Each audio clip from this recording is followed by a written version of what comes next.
تو اب آگے مزید پھر احد ہی پر تبصرہ آ رہا ہے اور اس پروپیگنڈے کا جواب دیا جا رہا ہے کہ اللہ نے تو احد میں مدد کی ہی نہیں مسلمانوں کی. تو فرمائے کیوں نہیں کی؟ وَلَقَدْ صَدَّقَكُمُ اللَّهُ وَعْدَهُ، اللہ نے جو تائید کا، نصرت کا تم سے وعدہ کیا تھا وہ تو اس نے پورا کر دکھایا تھا. جب جنگ شروع ہوئی تھی تو کفار کے جو پرچم بردار تھے، جو فلیگ بیررز تھے ان کے، وہ تو ایک کے بعد سب قتل ہوتے چلے گئے، اور مسلمانوں کے حملے کے سامنے ان کے تو قدم ہی اکھڑ گئے تھے، بھاگ رہے تھے وہ پلٹ کر. ان کی عورتیں بھی خوفزدہ ہو کے کھلے سر کے ساتھ دوڑی چلی جا رہی تھیں، پناہ گاہ ڈھونڈ رہی تھیں. تو یہ معاملہ جنگ کے شروع میں تھا، منظم تھے، ڈسپلن تھے، جذبہ بالکل خالص تھا، ساری شرطیں پوری ہو رہی تھیں، تو اللہ کی مدد آ رہی تھی. اچھا پھر کیا ہوا؟ 700 میں سے کتنے؟ 35. تو پرسنٹیج ہم نے کیا دیکھی تھی؟ 5%. 5% نے شرطیں چھوڑ دی، صرف 5% نے. تو اللہ کی مدد رک گئی. نہ صرف مدد رک گئی، معاملہ بلکہ ریورس ہو گیا. تو فرمایا وَلَقَدْ صَدَّقَكُمُ اللَّهُ وَعْدَهُ إِذْ تَحُسُّونَهُمْ بِإِذْنِ اللَّهِ، اللہ نے جو وعدہ تم سے کیا تھا اس کو اس نے پورا کر دیا، تم اس کے حکم سے ان کو قتل کر رہے تھے.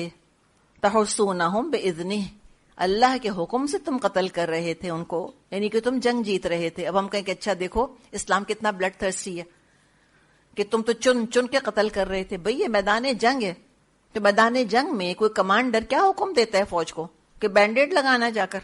کوئی نہیں. یہی کہیں گے نا کہ بھئی فیصلہ کن جنگ ہونی چاہیے، پرزور جنگ کرو تاکہ مسلسل جنگوں کا سلسلہ چلتا نہ رہے. ڈسیسو وار ہونی چاہیے، بس بات ختم. اس میں کاٹ کے پھینکو دشمن کو، ایک طرف ختم کرو تاکہ بار بار جنگ کی نوبت نہ آئے. تو یہ ڈسیسو ہو سکتی تھی احد. تم کاٹ رہے تھے ان کو اللہ کی اجازت سے، لیکن حتی یہاں تک اذا فشلتم کہ تم نے کمزوری دکھائی. یعنی کہ آپ صلی اللہ علیہ وسلم کی شہادت کی خبر جب پھیل گئی، افواہ پھیل گئی، تو کچھ لوگ ہمت ہی چھوڑ بیٹھے کہ اب جنگ کرنے کا کیا فائدہ، کمزور پڑ گئے ایک دم. وَتَنَازَعْتُمْ فِي الْأَمْرِ، اور تم نے اپنے کام میں باہم اختلاف کیا. وہی 50 تیر اندازوں کی طرف اشارہ ہے کہ آپس میں اختلاف پڑ گیا. کچھ کہہ رہے تھے درہ چھوڑ دیں، کچھ کہہ رہے تھے نہیں. عبداللہ بن جبیر فرما رہے تھے کہ یہیں رکے رہو، لیکن وَعَصَيْتُمْ، لیکن تم نے بات نہیں مانی. اچھا اب یہ عصیتم میں بات کس کی نہیں مانی تھی؟ عبداللہ بن جبیر رضی اللہ عنہ کی. تو عبداللہ بن جبیر کو کس نے نافذ کیا تھا یہاں پر اس پوسٹ پہ؟ آپ صلی اللہ علیہ وسلم نے. تو اصل میں نافرمانی کس کی ہوئی؟ آپ صلی اللہ علیہ وسلم کی. بعض دفعہ ہو یہ جاتا ہے نا کہ جونیئر لیول پر لوگ کہتے ہیں ان کی بات ماننے کی کیا ضرورت ہے، ہو جاتا ہے نا ایٹ ٹائمز. تو یہ حدیث میں آتا ہے کہ من اطاع امیری فقط اطاعنی، جس نے میرے امیر کی اطاعت کی. امیر سے مطلب جس کو اپوائنٹ کیا آپ صلی اللہ علیہ وسلم نے. فقط اطاعنی، اس نے میری اطاعت کی. من عصا امیری، جس نے میرے مقرر کردہ کسی آفیشل کی نافرمانی کری، فقط عصانی، اس نے یقیناً میری نافرمانی کری. اور یہ ایڈمنسٹریشن یہی ہے. دیکھیں ایک آدمی جو ٹاپ پر بیٹھا ہوتا ہے وہ سارے کام خود نہیں کر سکتا، اس کو ٹیم بنانی ہوتی ہے، ان کو ڈاؤن ڈیلیگیٹ کرنا ہوتا ہے کام. اور جب کسی کو رسپانسبلٹی دیں تو اس کو اتھارٹی بھی دینی ہوتی ہے، ان کے پاس اتھارٹی بھی ہوتی ہے. اب لوگ جو ہیں وہ جونیئر لیول پر اتھارٹی ماننے کو تیار نہیں ہوتے، کہتے ان کی بات کیوں مانیں، اب ہم تو انہی کی بات مانیں گے جو ٹاپ پر بیٹھے ہوئے. لیکن حالانکہ ہوتا کیا ہے کہ ٹاپ سے ہی وہ آرڈرز آ رہے ہوتے ہیں. تو یہاں پر انہوں نے کیا کیا؟ عصیتم، اصل میں تو نافرمانی کی رسول کی.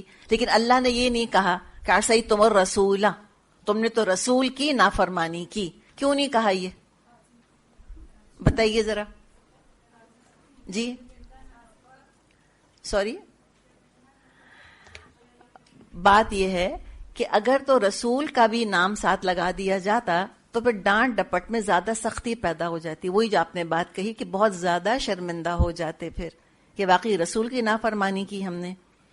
تو یہاں دیکھیں کہ یہاں پر غلطی پر جو توجہ دلائی جا رہی ہے، شرمندہ کرنا مقصد نہیں ہے، اصلاح کرنا مقصد ہے. کاش کہ ہم یہ طریقہ سیکھ لیں کہ کسی کی غلطی جب پوائنٹ آؤٹ کی جائے، ہم اس لیے پوائنٹ آؤٹ کرتے ہیں کہ خوب شرمندہ ہو. کسی کو کیا کہیں، اپنے بچوں کو ہی نہیں چھوڑتے ہم. ان کو کس طرح ڈانٹا جاتا ہے کہ وہ شرمندہ ہو کے پانی پانی ہو کے زمین میں گڑ جائیں. نوکروں کو کیسے ڈانٹتے ہیں دیکھ لیں. غصہ نکالنے کے لیے، شرمندہ کرنے کے لیے، امبیرس کرنے کے لیے ڈانٹا جاتا ہے. تو ڈانٹ میں الفاظ کا انتخاب، الفاظ کا چناؤ بہت اہم ہے.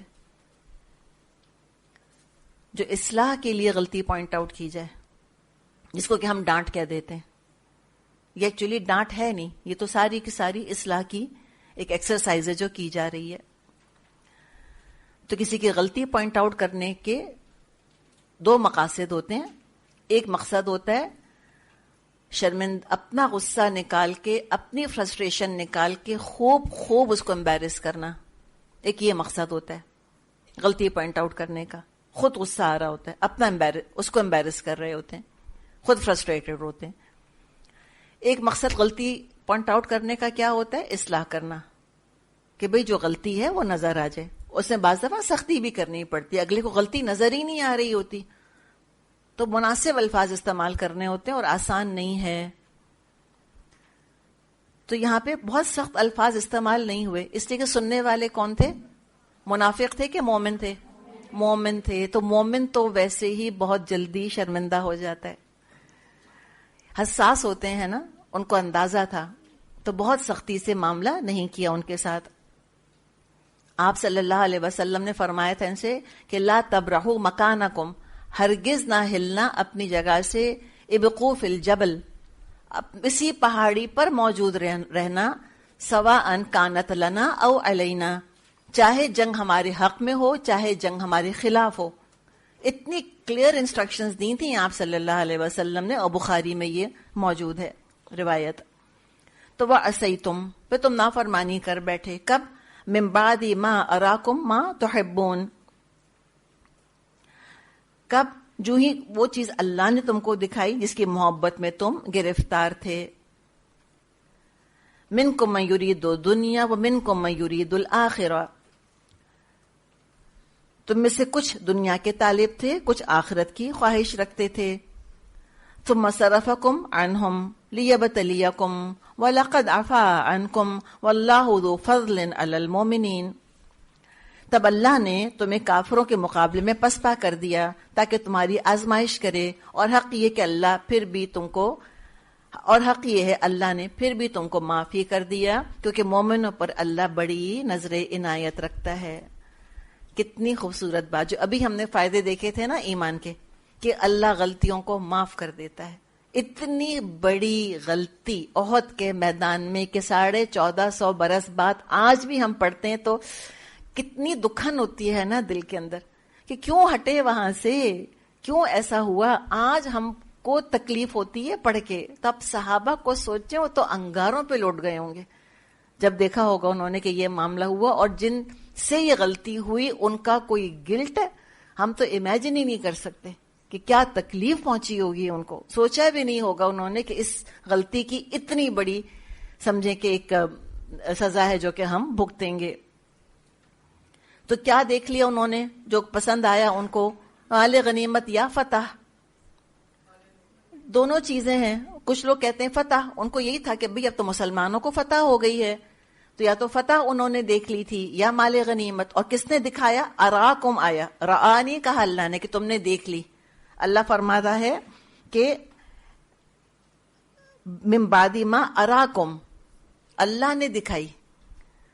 تو یہ ایک اور آزمائش آتی ہے. کیا آزمائش؟ کہ مقصد حاصل پورا نہیں ہوا اور کامیابی محسوس ہونے لگ جائے کہ oh we have done it, فوراً کمپلیسنٹ ہوتا ہے انسان امیجیٹلی کہ تو ہو ہی گیا، it's almost done, almost done, it's not done. یہ ہمارے ساتھ بھی ہوتا ہے. ہم زندگی میں اللہ کے فضل سے نیکیاں کرتے رہتے ہیں کرتے رہتے ہیں کرتے رہتے ہیں. ایک عمر کو پہنچ کے سوچتے ہیں کافی ہو گیا، بہت کر لیا، اب میں تھک گئی، اب اور نہیں ہوتا، اب نیکسٹ ٹائم نہیں، اگلی دفعہ کورس آفر نہیں کریں گے، بہت ہو گیا. مثال کے طور پہ شیطان تو ہر طرح کے خیال ڈالتا ہے نا دل کے اندر. تو یہ آلموسٹ ڈن ہے، ڈن نہیں ہے، ابھی سانسیں باقی ہیں. اب اگر بیچم بیچ اپنے آپ کو کامیاب سمجھ کے اگر کام ادھورا چھوڑ دیا تو وہی کامیابی بہت آرام سے ناکامی بن سکتی ہے. ساری پچھلی محنت پر پانی پھر سکتا ہے. اس لیے آخری سانس تک لگے رہنا ہے، آخری سانس تک. آپ لوگ یہ نہیں سوچ سکتے کہ اچھا یہ کورس ختم ہو جائے گا ہماری چھٹی، ریلیکس کریں گے پھر ہم. نہیں آ سکتی ریلیکسیشن. ابھی ہم نے وہ حدیث پڑھی کہ مومن عیش کوش نہیں ہوتا، ایک کے بعد دوسرا، دوسرے کے بعد تیسرا ٹارگٹ. ابھی سے سوچ لیں کہ جب کورس ختم ہوگا تو کرنا کیا ہے. پھر کورس ختم ہو رہا ہے، زندگی تو نہیں ختم ہو رہی. اللہ آپ لوگوں کو زندگی دے. تو یہ بھی ایک اور آزمائش. اور یہ اللہ کہتے ہیں اراکم، اللہ نے دکھایا ان کو. اللہ چاہتا تو نہ پتہ چلتا تیر اندازوں کو کہ فتح ہو رہی ہے اور دشمن بھاگ رہے ہیں. اللہ نے دکھایا، اللہ نے آزمایا. لیبتلیکم فرمایا ہے تاکہ اللہ آزمائے تم کو. تو یہ ایک ہوتا ہے نا کہ ایک پرسیوڈ سکسیس جو کہ ہوئی نہیں ہوتی، ہاتھ نہیں آئی ہوتی. تو جب تک کوئی چیز ہاتھ میں نہ آ جائے وہ ہماری نہیں ہو سکتی. ہم بہت نقصان اٹھاتے ہیں بعض دفعہ جب ہم محنت کرتے کرتے کرتے آخری وقت میں محنت چھوڑ دیتے ہیں بالکل اینڈ تک. تو ڈسٹریکٹ نہیں ہونا جب تک مقصد پورا نہ ہو جائے.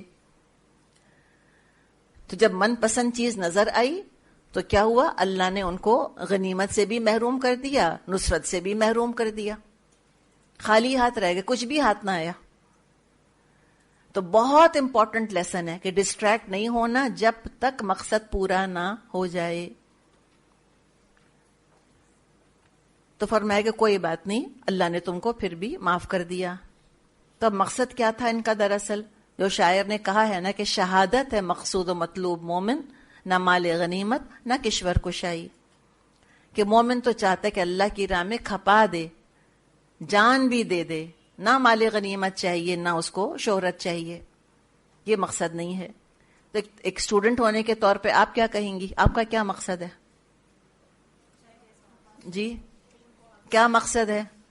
اللہ کو راضی کرنا، دین کو آگے پہنچانا، نہ نمبر. اب مجھے تو شعر نہیں کہنا آتا نا، ورنہ میں کو شعر کہہ دیتی مال غنیمت کشور کشائی کے اوپر. نہ نمبروں کی ریس لگانی. ہرانے آئے ہیں کہ سیکھنے آئے ہیں؟ یہ بتائیں. لیکن یاد رہتا ہے یہ؟ پھر ہم سمجھتے کہ ہرانے آئے ہیں، ٹاپ مجھے ہی کرنا ہے، فرسٹ مجھے ہی آنا ہے، فل مجھ کو ہی چاہیے. کوشش کریں، کوشش ضرور کریں کہ بیسٹ طریقے سے دین کا علم حاصل کریں. لیکن ہم دوسروں کو ہرانے نہیں آئے اس وقت یہاں پہ، ہم سیکھنے آئے ہیں. اور جو مجھ کو اپنا یاد ہے کہ جس پرچے پر میرے لال نشان لگا ہوتا تھا وہ لفظ میں کبھی نہیں بھولتی تھی. ترہقنی مجھ کو آج تک نہیں بھولتا، سورہ کہف میں آئے گا. وہاں پہ کچھ گڑبڑ کری تھی ترجمہ لکھنے میں اور ٹیچر نے وہاں پہ لال نشان لگایا تھا. اب نہیں بھولیں گے کبھی بھی اس کو. سختی نہ کیجیے میرے ساتھ، وہ لفظ نہیں بھولے گا. تو یہ ہو جاتے ہیں بعض دفعہ جو مسٹیک ہوتی ہے نا وہ انسان کو زیادہ اچھی یاد رہتی ہے. تو صحابہ نے جو سبق سیکھا یہاں سے پھر وہ بھولے نہیں، اور پھر اسی احد نے ان کو سپر کیا آگے فتح مکہ تک. ورنہ بدر کے بعد فوراً احد بھی اگر ان کو فتح کی شکل میں مل جاتی ہو سکتا ہے کمپلیسنٹ ہو جاتے. اور پھر وہ خندق میں جو شدید حملہ ہوا تھا ہو سکتا ہے اس کو پھر وہ نہ سہار پاتے.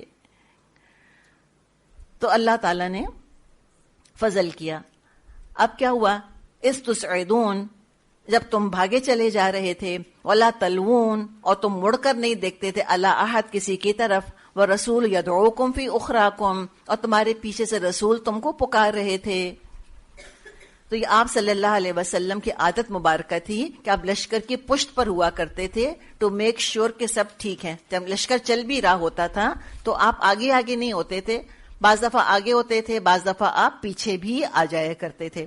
تو یہاں ہم نے ڈائیگرام دیکھا تھا نا، نقشہ دیکھا تھا کہ آپ کا کیمپ جو تھا وہ پیچھے کی طرف تھا. تو لوگ ہر طرف سے بھاگ رہے تھے، ادھر ادھر منہ اٹھائے جب وہ حملہ ہوا کفار کا، اور آپ ان کو پکار رہے تھے کہ یا عباد اللہ، اے اللہ کے بندو، کرو، لوٹ کر آ جاؤ، ارجعو، پلٹ کر آ جاؤ. اور آپ کو معلوم تھا کہ جب آپ اس طرح سے پکاریں گے صحابہ کو تو دشمن کی توجہ آپ کی طرف ہو جائے گی، جیسے کہ ہم نے وہ دیکھا تھا نقشے کے اندر. تو رسول تم کو پیچھے سے، یہ ہے کہ والرسول یدعوکم فی اخراکم، رسول تم کو پیچھے سے پکار رہے تھے. فاصابکم غما بغم، تو اللہ نے تم کو رنج پر رنج دیے. یہ عجیب بات ہے یہاں پر. اتنے اہم میری آپ کی زندگی کے اسباق ہیں یہاں پہ. اللہ ہمیں سیکھنے والا بنائے. کیا ہوا؟ فَأَصَابَكُمْ غَمًّا بِغَمٍّ. اللہ نے تم پر غم ڈالے. حالانکہ اللہ نے کہا تھا نا کہ غمگین مت ہونا. تو غم پر غم ڈالے. اور بات دیکھیں، لِكَيْ لَا تَحْزَنُوا، تاکہ تم غمگین نہ ہو.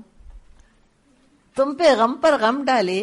کیوں؟ لِكَيْ لَا تَحْزَنُوا، تاکہ تم غمگین نہ ہو. عَلَىٰ مَا فَاتَكُمْ، جو تمہارے ہاتھ سے چلا گیا. وَلَا مَا أَصَابَكُمْ، اور نہ اس پر جو مصیبت تم پر نازل ہوئی. تم غمگین مت ہو.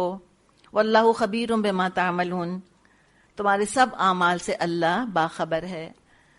اب یہ جو ایک اتنا چھوٹا سا با لکھا ہوا ہے، یہ بھی بڑا قیمتی ہے. اس کے 3 معنی کیے ہیں. غمم بی غمن، غم کے بعد جو دوسرا غم آیا ہے نا، اس سے با لگا ہوا ہے چھوٹا سا بی، اس کی بات ہم کر رہے ہیں. اللہ تعالیٰ میں کہتے ہیں مفسرین کو اجر دے. کیا ارقریزی کری ہے انہوں نے، کیا مشقت اٹھا کے محنت کر کر کے انہوں نے تفاسیر لکھی ہیں. تو وہ اس باز بی کے 3 معنی بتاتے ہیں. سوچے باقی تفسیروں میں کیا کہانیاں ہوں گی ساری. تو غمم بی غمن، اللہ نے تم پہ غم پر غم. تو یہ با کا مطلب ایک لیتے ہیں کہ یہ صحبت کے لیے آیا ہے. بی غمن یعنی کہ ایک کے بعد دوسرا، دوسرے کے بعد تیسرا، لگاتار غم پر غم پر غم، ایک کے پیچھے ایک لگا ہوا.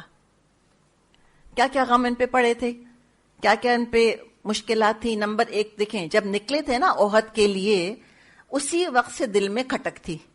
کیوں؟ اس لیے کہ نبی اکرم صلی اللہ علیہ وسلم کا مشورہ نہیں مانا تھا.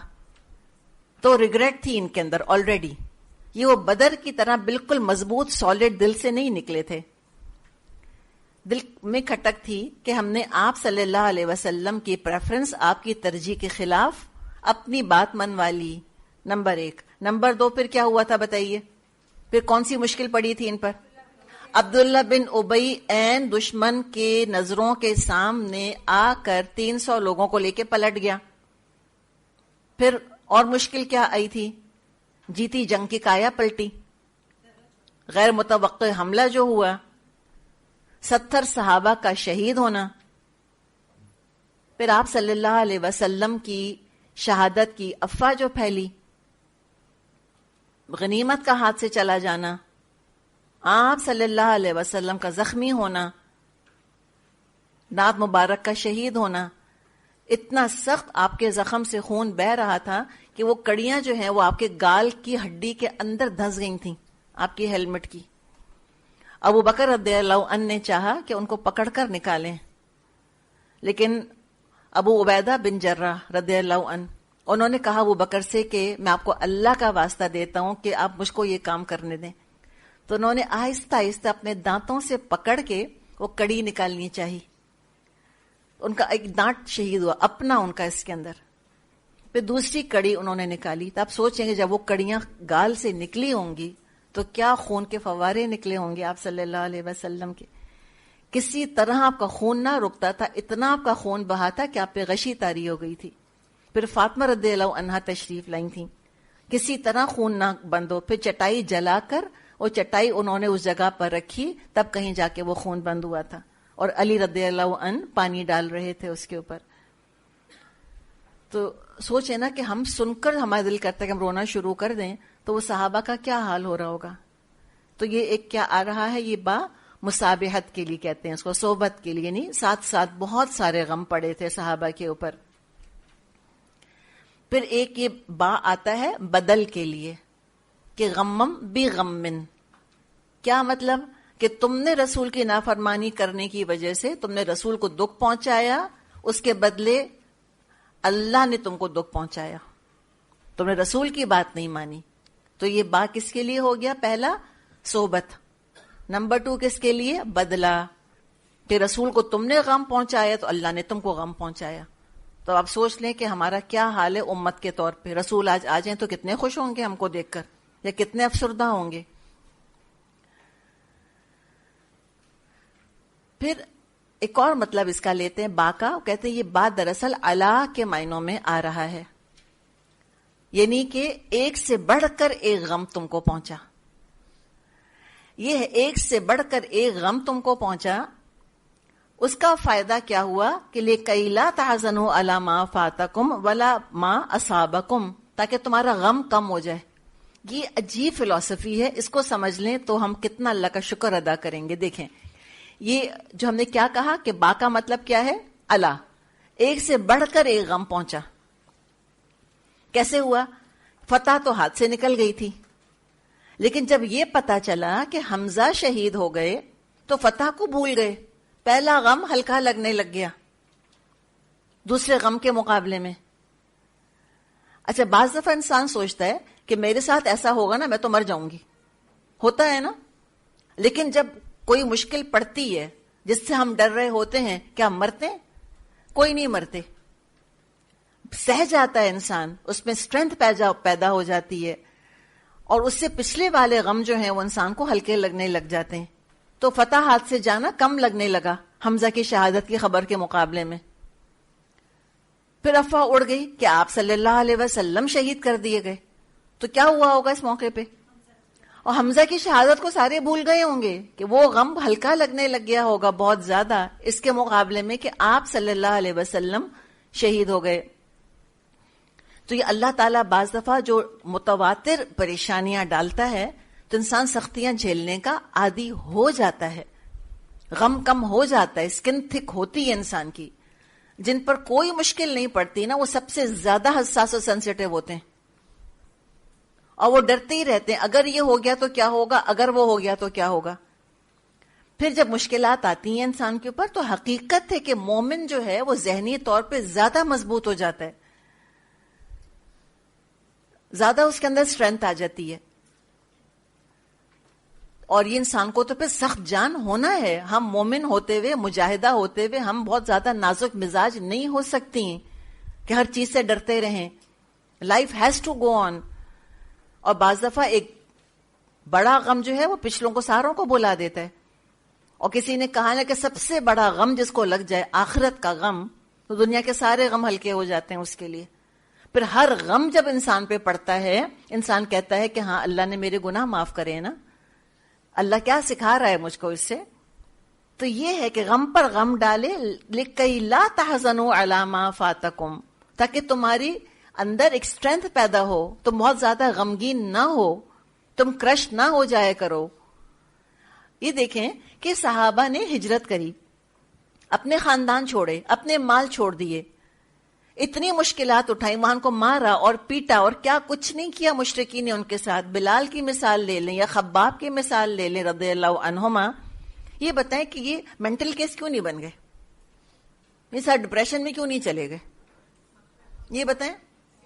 آج کل تو چھوٹی چھوٹی باتوں میں پرابلم ہے نا ہم کو، کہ ہم بڑے ٹینس ہیں، ہم بہت ٹینس ہیں، بڑی انگزائٹی. کیا تکلیف کیا ہے آپ کو؟ وہ بچے کا کلاس 1 کا ٹیسٹ ہونے والا ہے. یہ ہمارے سیریسلی بتائیں یہ لیول ہے کہ نہیں انگزائٹی کا؟ ہے کہ نہیں؟ کسی اور سے کہیں تو لوگ ہنسیں. سیرین ریفیوجیز سے اگر ہم یہ بات کہیں نا جو کیمپوں میں پڑے ہیں اپنے گھر چھوڑ کے، تو ان کو تو ہنسی آ جائے ہمارے غموں کے اوپر. یہ ہمارا حال ہے. جتنا اپنے آپ کو ہم نازک بنا بنا کے اس وقت رکھتے ہیں ہم تو کچھ بھی نہیں اٹھا سکیں گے. تو ان کے نروس کیوں نہیں شیٹر ہو گئے ساروں کے؟ ایک اسٹرینتھ ہوتی ہے انسان کے اپنے اندر، وہ سوچتے کہ جو کچھ یہاں غم پڑ رہے ہیں سب کا بدلہ اللہ دے گا، اللہ دیکھ رہا ہے، اللہ مولا ہے، اللہ ساتھی ہے. تو تھوڑی جیسے لگژری کی عادت ہو جاتی ہے، کبھی غم کی بھی عادت ڈالے انسان اپنے اوپر. شاعر نے کہا ہے نا کہ غم سے خوگر ہو انسان تو مٹ جاتا ہے غم، مشکلیں اتنی پڑی مجھ پہ کہ آسان ہو گئیں. لوگوں سے تو ایک سر درد برداشت نہیں ہوتا، لوگ دائم المریض ہوتے ہیں. کون کون سی بیماریاں ان کو نہیں ہوتی، ہارٹ کا ان کو پرابلم، کولیسٹرول کا ان کو پرابلم، شوگر کا ان کو پرابلم، ہڈیوں کا درد ان کو، تب بھی ہنستے رہتے ہیں، تب بھی لائف گوز آن. اور کچھ اتنے نازک ہوتے ہیں کہ سر کا درد ہوا تو بستر پہ لیٹ جائیں گے. تو انسان کو سخت جان ہونے کی ضرورت ہے. تو کہا کہ تمہارے اندر اسٹرینتھ پیدا ہوگی. اچھا پھر کیا ہوا؟ یہ ایک اور عجیب معجزہ ہے جس کا یہاں ذکر آ رہا ہے، خاص اللہ کی رحمت. ثم انزل علیکم من بعد الغم امنا. اس غم کے بعد اللہ نے تم میں سے کچھ لوگوں پر اطمینان کی حالت طاری کر دی. کیا کیا؟ ثم انزل علیکم من بعد الغم امنۃ نعاسا یغشی طائفۃ منکم. اس غم کے بعد اللہ نے کچھ لوگوں پر ایسی اطمینان کی حالت طاری کر دی کہ وہ اونگنے لگ گئے. یہ یقین نہیں آتا واقعی کہ کس طرح سے ان کو اونگ آ گئی. اور ابو طلحہ روایت کرتے ہیں کہ ابو طلحہ کون ہیں؟ جنہوں نے کہ آپ صلی اللہ علیہ وسلم کا شدت سے دفاع کیا تھا کہ ان کا ہاتھ شل ہو گیا تھا، پیرالائز ہو گیا تھا فار لائف. اور آپ نے فرمایا تھا کہ جس کو زمین پر چلتا پھرتا شہید دیکھنا ہے وہ ابو طلحہ کو دیکھ لے. تو یہ بیان کرتے ہیں، بخاری میں روایت ہے کہ ہم پر اونگ چھا گئی جبکہ ہم احد کے دن اپنی صفوں میں کھڑے تھے. حالت یہ تھی میری تلوار میرے ہاتھ سے گری جاتی تھی، میں اس کو اٹھا لیتا تھا، وہ پھر گر جاتی تھی اور میں پھر اس کو اٹھا لیتا تھا. اب یہ اونگ ایگزیکٹلی کس وقت طاری ہوئی مسلمانوں پر واللہ عالم، اللہ ہی بہتر جانتا ہے. لیکن ابو طلحہ کیا کہہ رہے ہیں کہ ہم صفوں میں کھڑے تھے. تو ہو سکتا ہے اس وقت ہو جب ایکچولی ابھی کمبیٹ شروع نہ ہوا ہو، ابھی خالی آرمی آرگنائز ہوئی ہو، یا ہو سکتا ہے ابو عبداللہ بن ابی ڈیفیکٹ کر کے جب جا رہا تھا اس وقت کا واقعہ ہو، یا یہ مسلمان دیکھ رہے ہوں کتنا بڑا لشکر ہمارے سامنے، ہم سے 3 گنا بڑا لشکر سامنے کھڑا ہے. تو یہ کچھ نروسنس ان کو ہوئی ہوگی. تو اللہ نے کیا کیا؟ پاور سنوز دے دی ان کو تھوڑی دیر کے لیے، فریش ہو گئے وہ. اور علماء یہ بات کہتے ہیں کہ غم یا ٹراما کے بعد نیند کا آ جانا یہ کیا ہے؟ اللہ کی رحمت ہے. شدید ٹینشن، بہت انگزائٹی، اس میں لگے کہ بس آنکھیں بند ہوئے جا رہی ہیں. کچھ لوگوں کا ہوتا ہے نا یہ معاملہ، کچھ کی نیند اڑ جاتی ہے اور کچھ کو زیادہ نیند آنے لگتی ہے. تو تھوڑی دیر کے لیے نیند آ جانا یہ اللہ کی رحمت ہے. اور نماز میں نیند آنا شیطان کی طرف سے ہے. اور علم کی مجلس میں نیند آنا انتہائی ناپسندیدہ ہے، بہت بری چیز ہے. تو کوئی یہ نہ سوچے کہ پاور سنوز یہی لے لیتی ہوں، میں بھی تو مجاہدہ ہوں، تو مجھ کو بھی نیند آ گئی. اللہ نے امنتن نواسن، میٹھی نیند سو کر اٹھ گئے. کلاس کہاں سے کہاں چلی گئی. نہیں. اچھا کبھی ایسا ہوتا ہے بستر پر لیٹے اور نیند نہ آئے؟ یہ بھی ہوتا ہے. اس کے لیے اتنی خوبصورت دعا ہے آپ صلی اللہ علیہ وسلم کی کہ اگر کوئی بستر پر لیٹے اور اس کو نیند نہ آئے تو اس کی دعا ہے کہ اللہم غارت النجوم، اے اللہ تارے غروب ہو گئے، وہدات العیون، اور آنکھیں ریلیکس ہو گئیں، پرسکون ہو گئیں، وانت حی قیوم، اللہ تو الحی القیوم ہے. یا حیو یا قیوم، اے الحی اے القیوم، انم عینی، اللہ میری آنکھوں کو نیند دے دے، وَأَهْدِي لیلی، اور اللہ میری رات کو پرسکون کر دے. انم عینی، اللہ میری آنکھوں کو نیند دے دے اور میری رات کو پرسکون کر دے.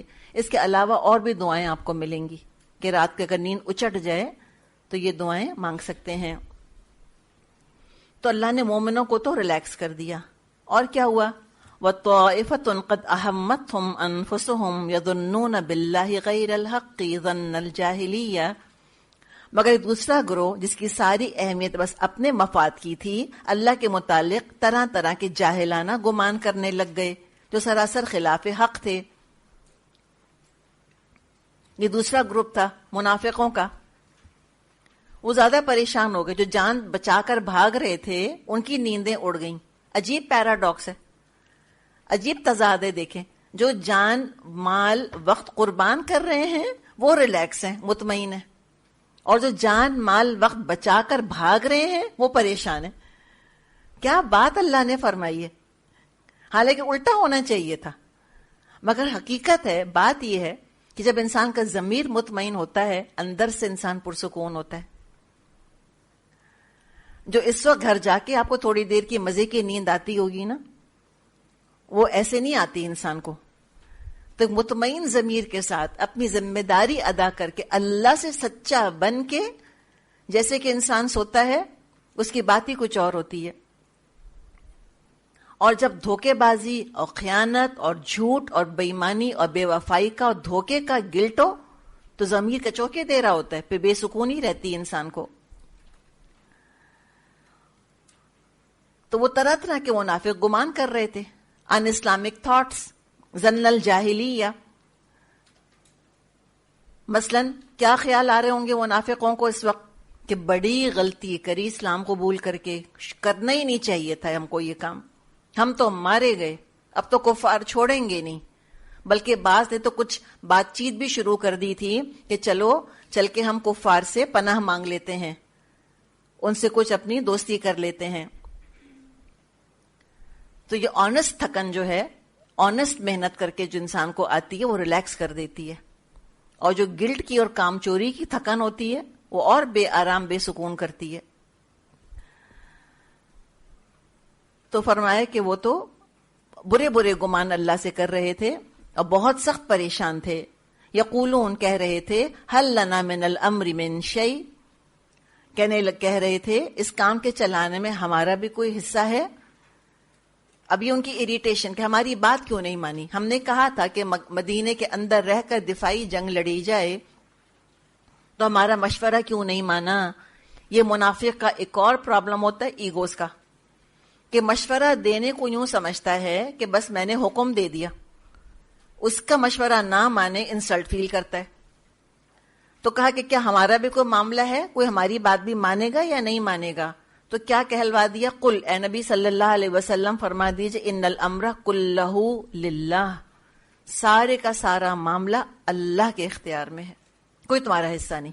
اوور ایسٹیمیٹ نہیں کرو اپنی عقلوں کو. یخفون فی انفسہم ما لا یبدون لک، دراصل یہ لوگ اپنے دلوں میں جو بات چھپاتے ہیں وہ آپ پر ظاہر نہیں کر رہے. یقولون کہتے ہیں لو کان لنا من الامر شیء ما قتلنا ہاہنا، ان کا کہنا ہے کہ اگر ہمارا اختیار کچھ ہوتا تو ہم یہاں نہ مارے جاتے.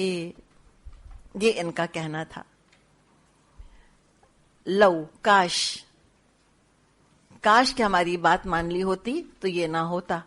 اور یہ آپ نے سنا ہے لوگوں سے کبھی کہتے ہوئے، کوئی واقعہ پیش آ جائے کہتے میں نے پہلے ہی کہا تھا یہ ہوگا. سنا ہے آپ نے؟ تو اتنی عقل کل سمجھنا کہ مجھ کو تو پہلے ہی معلوم تھا یہ ہونے والا ہے، میں تو پہلے ہی کہہ چکا تھا کہ ایسے ہوگا. تو یہ بالکل طریقہ ان کا کہ اپنی تدبیر سے تقدیر بدلنا چاہتے ہیں، سمجھتے ہیں اتنے عقل مند ہیں کہ ہم اللہ کے فیصلے تبدیل کر دیں گے. قل اے نبی صلی اللہ علیہ وسلم فرمائیے ان سے، لو کنتم فی بیوتکم، اگر تو تم بیٹھے ہوتے گھروں کے اندر بھی. کون؟ یہ منافق. لبرز الذین کتب علیہم القتل الی مضاجعہم، تو اللہ نے جن لوگوں کی موت لکھی تھی وہ خود اپنی قتل گاہوں کی طرف نکل آتے. دیکھیں اگر اس کو ہم قبول کر لیں، اس کو کہتے ہیں اللہ کا فیصلہ، اس کو کہتے ہیں تقدیر. جو ہو چکا وہ ہو چکا، اس کو ایسا ہی ہونا تھا. ہم 10 طریقے بدل لیتے، ہم 10 فیصلے مختلف کر لیتے، انجام وہی ہونا تھا جو کہ ظہور پذیر ہو چکا، جو سامنے آ گیا، جو مینیفیسٹ ہو گیا. تو کسی بھی کام کا نتیجہ ایک دفعہ سامنے آ جائے، اس پہ پچھتاوے والے کمنٹس نہیں کرنے چاہیے. ہم ماضی کو ری رائٹ نہیں کر سکتے، ری وائنڈ نہیں کر سکتے. Done is done.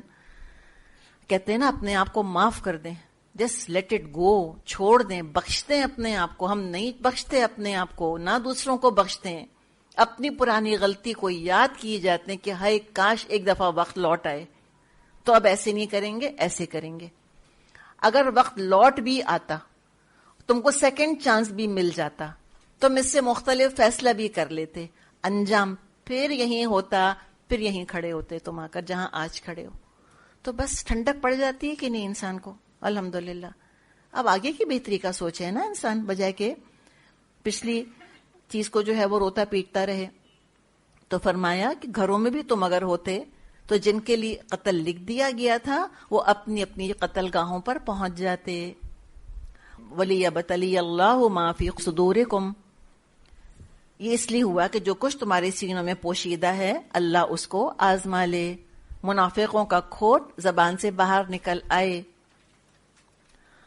تاکہ منافق ظاہر ہو جائیں، تاکہ مومن ان سے دھوکہ نہ کھائیں، پھر ان کی صحبت سے دور رہیں.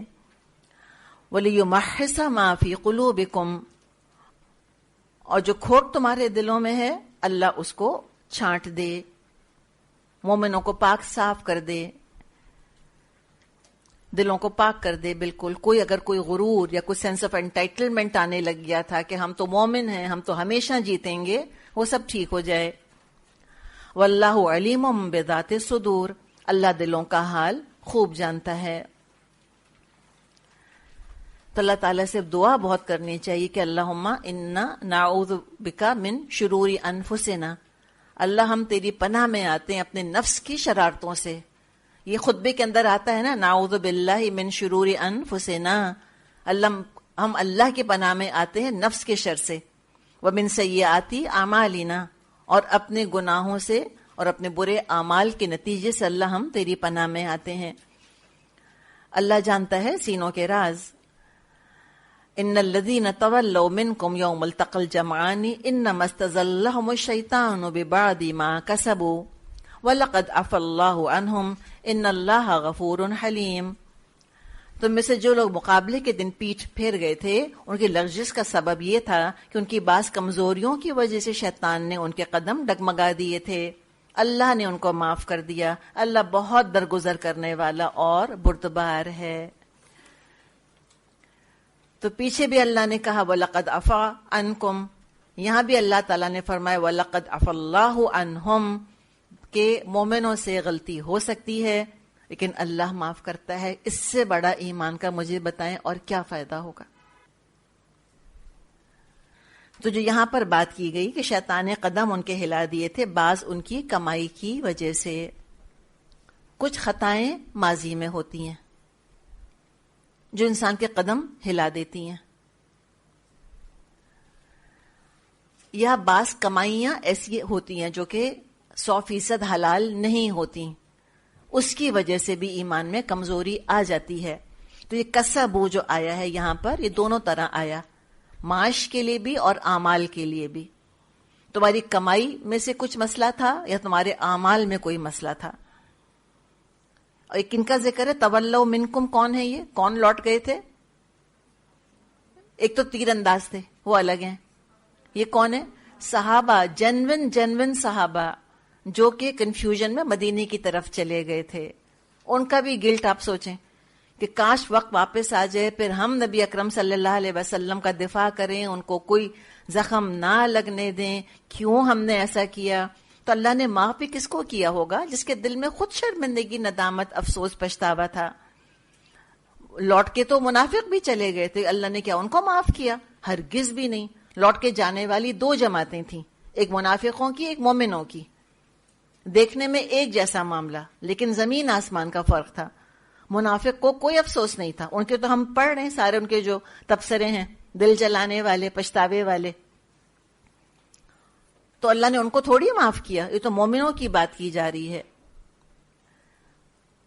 تو اللہ تعالیٰ نے بتا دیا کہ دیکھو بعض دفعہ کوئی گناہ، کوئی اعمال ایسے ہوتے ہیں جو اطاعت کی توفیق کم کر دیتے ہیں.